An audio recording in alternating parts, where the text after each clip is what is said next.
What's going on, everyone? It's your friendly neighborhood Gromit back again, and welcome to a new video on the channel. Today I want to talk about a record that I picked up yesterday when I was on my little adventures, and it's become immediately probably one of the rarest records, if not the rarest record in my collection. Now, you already are twitching your mustaches thinking about what it could be. Well, let me show you. It is a copy of Sgt. Pepper's Lonely Hearts Club Band. Now, you must be thinking already, you must be pretty well off then if Sgt. Pepper's is that rare. Seems though you've got 3 of them. No, it's not. It's not anything to do about just this album in particular. These 2 are cool. I mean, I'll show you this real quick.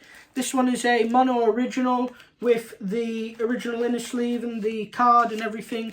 But this copy in particular is extremely rare and extremely sought after. And I'm going to go on a little factum today to tell you why. So, the main reason why this Sgt. Pepper's is so sought after is because it is in mono. And now you're already saying, but you just showed us a mono before, but it's nothing to do with the that it's a first pressing or anything. It's the label that it's on. You'll see, if you know your Beatles, that this is still a flip back cover in the top here, which means it is an early-ish pressing, and it's got mono indicators on the front, well, on the back of the record with all the lyrics, but it's actually something to do with the particular label this is on that makes it so rare, and it is because it is indeed a 1-box mono.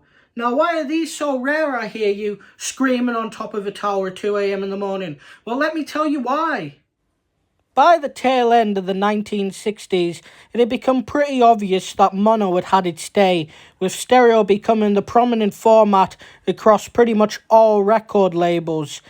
This is primarily because stereo receivers and turntables have become much more price-friendly by the tail end of the decade. And with the fact that most mono reproducers at the time could play stereo records, just outputting the sound in mono instead, it became a no-brainer for most bands to just record their music in stereo now, and people could still listen to it in mono on their own mono reproducers, and of course people with stereo equipment could benefit from the fact that the music was in stereo. The last Beatles album to have an official mono version was Yellow Submarine, but even that was simply a fall down of the stereo mixes.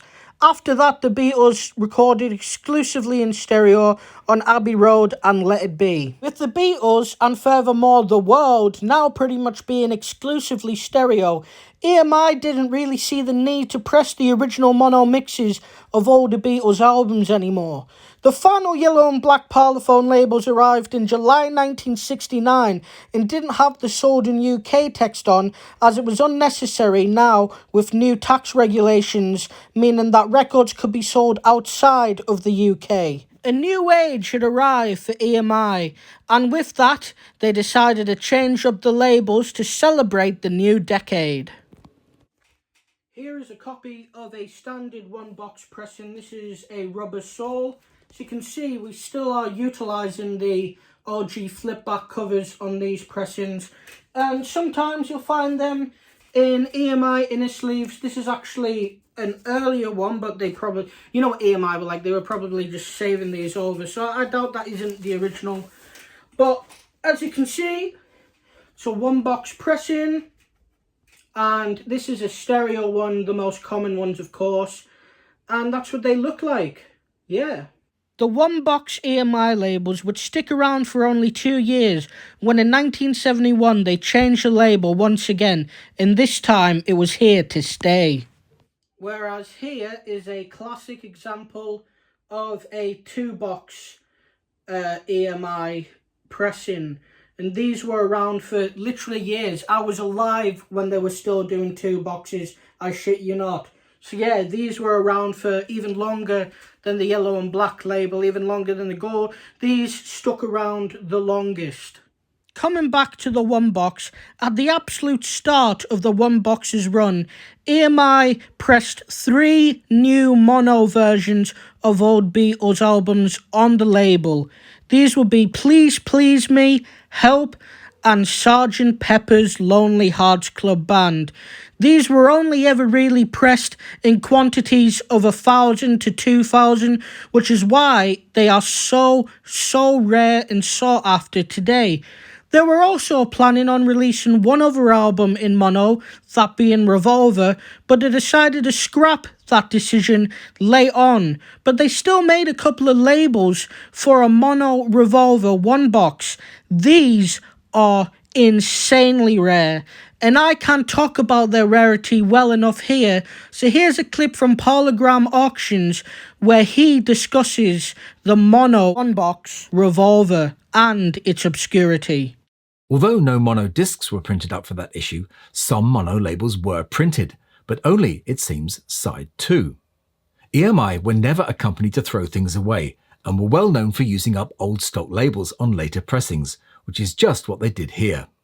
Side 1 of this copy has a regular 1972 EMI box stereo label, and both sides of the record play in stereo.